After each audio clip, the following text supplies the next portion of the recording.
Ladies and gentlemen, this is Keith from iRepair Autos. Today I'm going to be showing you how to do a Mercedes air intake manifold teardown. And by doing the teardown, we're going to investigate the internal parts that break, the plastic pieces, the flaps and whatnot that go bad and snap on the inside. We're going to do an investigation on this part, see what it's like on the inside. And in this part of the video, we're planning to find out the part numbers and all that, so that in part 2, the next video, and I'm going to show you how to do a rebuild of your air intake manifold, saving you, if you go to Mercedes, it's $1,000 plus part. So let's get to it. But before we do, I know you've been meaning to subscribe, and by subscribing and sharing and liking the video, you push it up in YouTube search results so that other Mercedes users can find it and benefit from it too. So do it now. Thank you.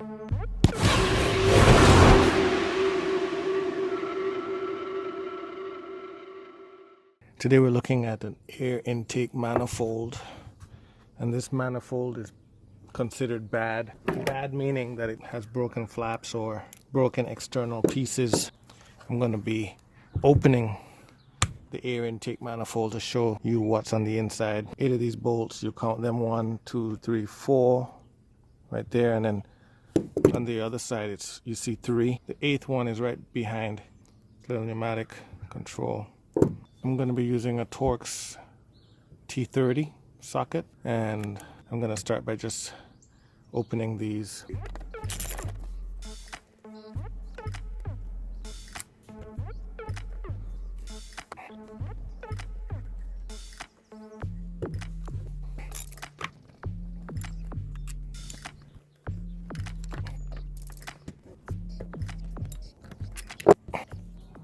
I'm going to remove this grommet right here and then take off this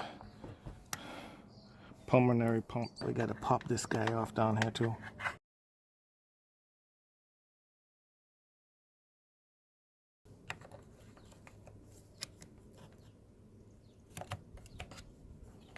Get that out of the way. Getting that out of the way then gives me access free and clear to remove this 8th one. I'm going to go ahead and I'm going to remove the other pumps. And you saw how I did that.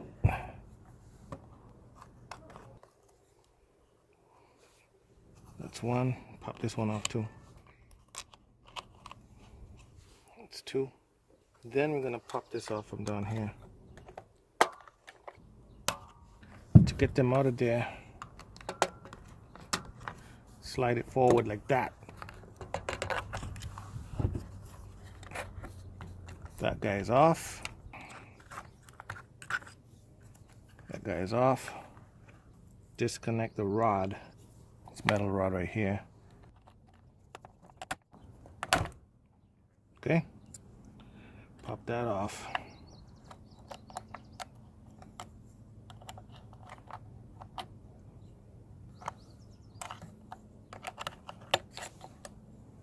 Now I'm going to take this off.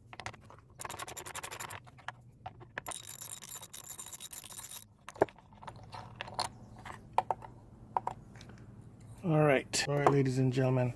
So this thing has a tight fit, tight seal all the way around it, and there's always a entryway into getting into any kind of device. You gotta find it, and this is aluminum.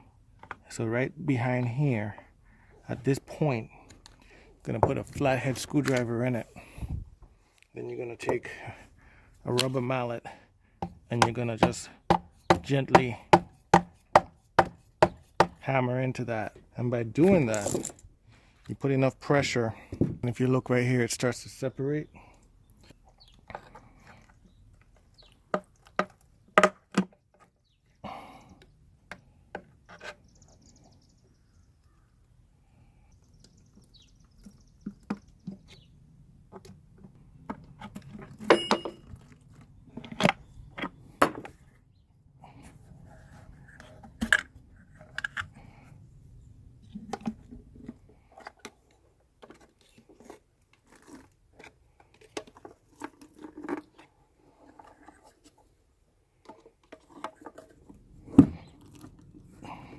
Aren't you guys excited to see what the inside of an intake manifold looks like? Are you full of suspense? This were a TV show. This is where I would break to commercial. Pay close attention to the front. Don't want to damage any of our electrical wirings. So here's where we're gonna disconnect any of the additional wires.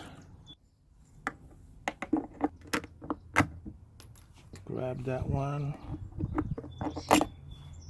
Grab that one.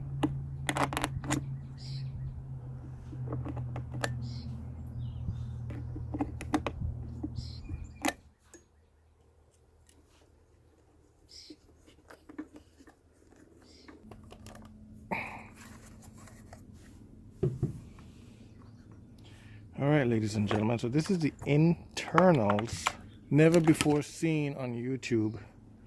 This is your internal flap system.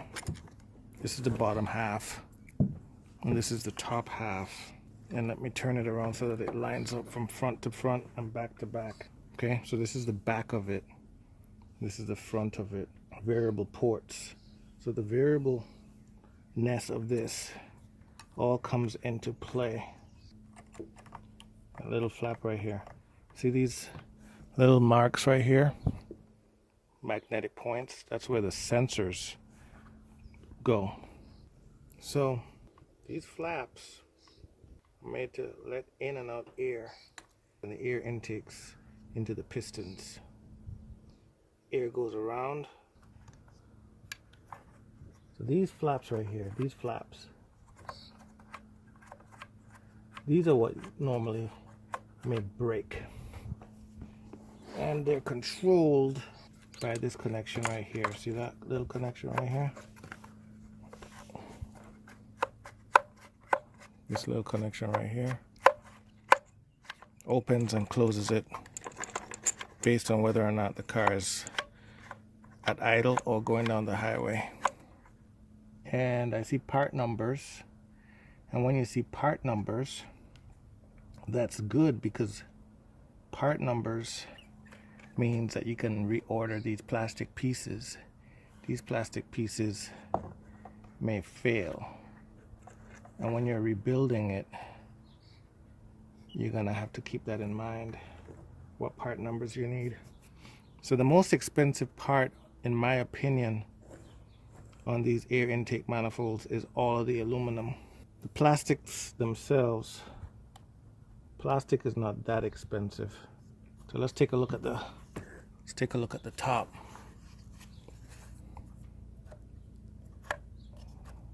Another flap.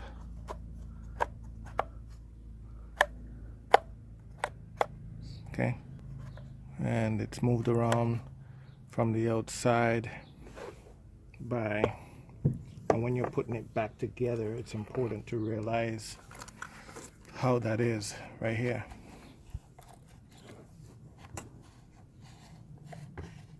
See that part right there? Slides right into that little groove. So maybe sometimes this piece may break, and you might think that the whole thing is busted on the inside. Well, it's not. This is a replaceable part, I'm sure, and I'm gonna start getting these parts made so that we can rebuild these things. Same thing on the other side for this flap. Now there's a hose right inside here that feeds air from the upper chamber down into these pneumatic controls, and